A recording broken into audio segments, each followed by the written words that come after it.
आज हम इंटरनेट की सबसे बड़ी पहेलियों में से एक की बात करने वाले हैं जिसका नाम सिकाडा 3301 है। आगे जाने से पहले हेलो दोस्तों, वेलकम टू वाओ। तो 2012 में इंटरनेट पे सबसे मुश्किल पहेली का जन्म होता है जिसका नाम सिकाडा 3301 है। सिकाडा ने अभी तक 3 पजल्स को अपलोड कर दिया है जिसमें से 2 सॉल्व हो चुके हैं और तीसरे पजल को अभी तक कोई भी सॉल्व नहीं कर पाया है। सबसे पहले पजल 4 जैन 2012 के दिन 4chan नामक वेबसाइट पर अपलोड हुई थी। 4chan एक फ़ोटो शेयरिंग प्लेटफॉर्म है जैसे आज इंस्टाग्राम है। उस दिन एक एनोनिमस यूज़र ने एक फ़ोटो शेयर की जिस पर लिखा था कि हम कुछ काफ़ी बुद्धिमान लोगों को ढूंढ रहे हैं। इसके लिए हमने एक टेस्ट रखा है। इस इमेज में एक हिडन मैसेज है और आगे जाने के लिए आपको ये हिडन मैसेज क्रैक करना होगा।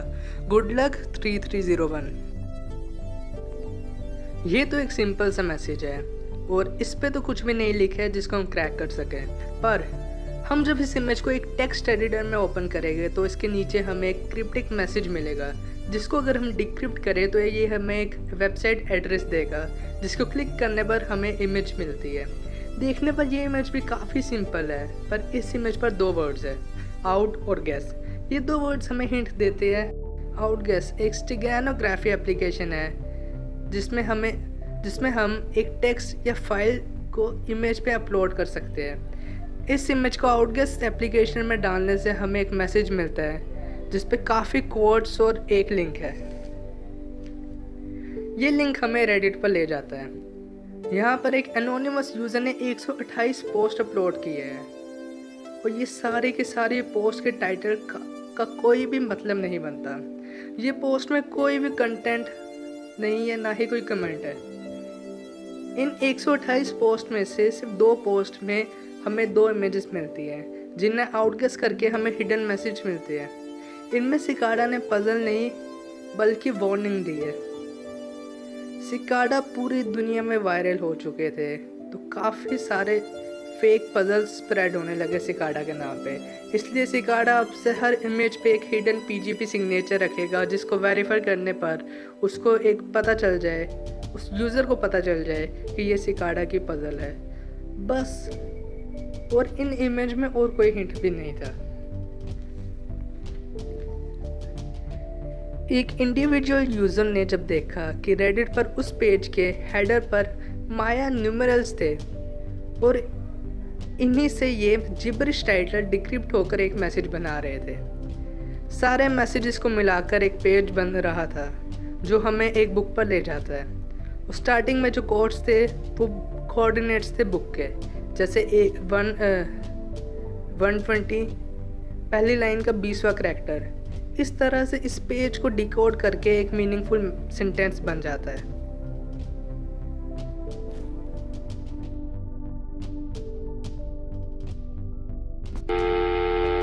Very good, you have done well. There are 3 prime numbers associated with the original final.jpg image. 3301 is one of them. You will have to find the other 2. Multiply all 3 of these numbers together and add a .com to find the next step. Good luck. Goodbye. Recording के हिसाब से सबसे पहले puzzle में 3 numbers छुपे हैं, एक 3301 और 2 हमें खुद फाइंड करने हैं। तीनों नंबर्स को मल्टीप्लाई करने के बाद हमें लास्ट में .com लगाकर वेबसाइट मिल जाएगी। पर ये इमेज में तो हमें एक ही नंबर दिख रहा है तो 2 को कैसे फाइंड करें? ना वो नंबर्स आउटगेस करने से मिले, ना किसी टेक्स्ट एडिटर में खुलने से।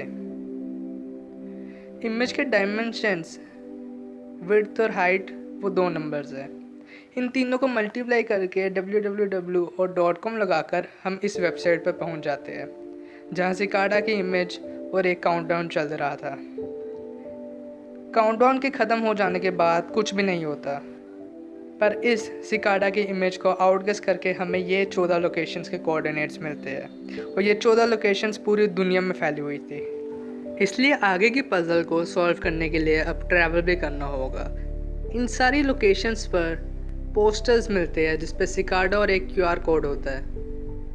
सभी QR कोड को स्कैन करने के बाद 2 कॉमन मैसेजेस मिलते हैं जिसमें ऊपर एक पोएम लिखी है और नीचे कुछ कोड्स लिखे हैं।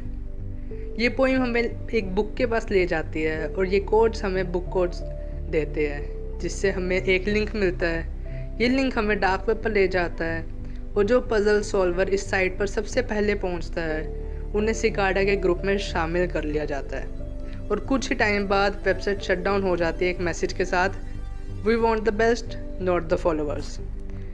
कुछ दिन बाद सिकाडा ऑफिशियली इमेज अपलोड करके कंफर्म कर देते हैं कि उन्हें जो काफ़ी बुद्धिमान लोगों की तलाश थी वो उन्हें मिल चुके हैं। ऐसी अपॉर्चुनिटीज़ आगे भी मिलते रहेंगी।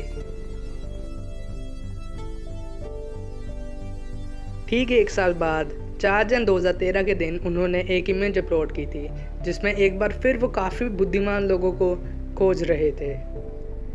पहला क्लू आपको इमेज के अंदर ही मिलेगा, गुड लक 3301। इस इमेज को आउटगेस करने से हिडन मैसेज मिलता है, जिसमें एक पोइम इस बुक पे ले जाती है और फिर से इनमें कोड्स होते हैं जो बुक कोड्स होते हैं, जिन्हें डिकोड करके एक लिंक मिलता है जिसको क्लिक करने पर एक फ़ाइल डाउनलोड होती है, जिसमें एक म्यूज़िक फाइल भी होता है।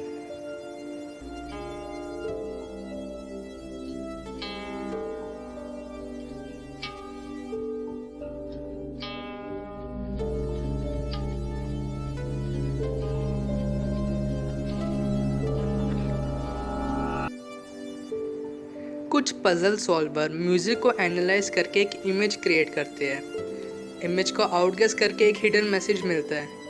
इस बार इमेज में कोई हिंट नहीं बल्कि काफ़ी खाली जगह है। खाली जगह छोड़ने के लिए हमें स्पेस या टैब प्रेस करना होता है। स्पेस बार और टैब को बाइनरी लैंग्वेज में एनालाइज करके उसे रीडेबल टेक्स्ट में फॉर्म करके हमें एक लिंक मिल जाता है जो हमें डार्क वेब पे लेके जाता है और उस पर 8 लोकेशंस के कोऑर्डिनेट्स होते हैं और उन कोऑर्डिनेट्स पर, उन लोकेशंस पर सिकाडा के पोस्टर मिलते हैं इमेज और QR कोड के साथ, जिसे स्कैन करके हम फाइनल डार्क वेब की वेबसाइट पर पहुंच जाते हैं। और जो सबसे पहले पहुंचता है सिर्फ वही सिकाडा के ग्रुप में शामिल होता है और जो लेट हो जाता है उनके लिए बाय बाय।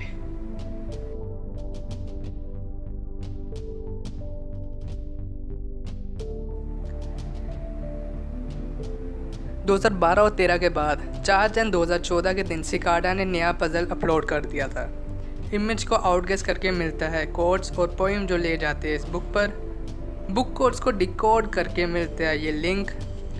और अब यहाँ पे होता है एक ट्विस्ट। इस पज़ल को जैसे जैसे सॉल्व करते हैं हमें नए लिंक्स मिलते हैं जो डार्क वेब के होते हैं और सभी लिंक्स पर कुछ रूइन लैंग्वेज में लिखे पेजेस मिलते हैं। टोटल 74 पेजेस मिलते हैं और इन 74 पेजेस को मिलाकर एक बुक बनती है जिसका नाम लिबर प्रीमिस है। रूइन लैंग्वेज को डिकोड करना काफ़ी मुश्किल होता है और इसे अगर इंग्लिश में ट्रांसलेट भी कर दिया तो कोई भी फ़ायदा नहीं है, क्योंकि ये हाईली क्रिप्टिक लैंग्वेज होती है। और अभी तक 74 पेजेस में से 58 पेजेस अनसॉल्व्ड है। लोगों का कहना है कि जब तक ये पज़ल सॉल्व नहीं होती तब तक सिकाडा नई पज़ल अपलोड नहीं करेगा। और सिकाडा ने ये कंफर्म भी किया 2016 में एक मैसेज के साथ कि आगे जाने का एक ही रास्ता है और वो है लिबर प्रीमिस। काफ़ी सारे पज़ल सॉल्वर्स ने सिकाडा को सॉल्व करना बंद कर दिया क्योंकि ये काफ़ी कॉम्प्लेक्स था और तब से ये एक मिस्ट्री ही रह गई है कि इतनी कॉम्प्लेक्स पज़ल बनाई क्यों और वो इतने बुद्धिमान लोगों का तलाश में क्यों थे। अगर आपको कोई डाउट या क्वेश्चन है तो कमेंट करके ज़रूर बताएं।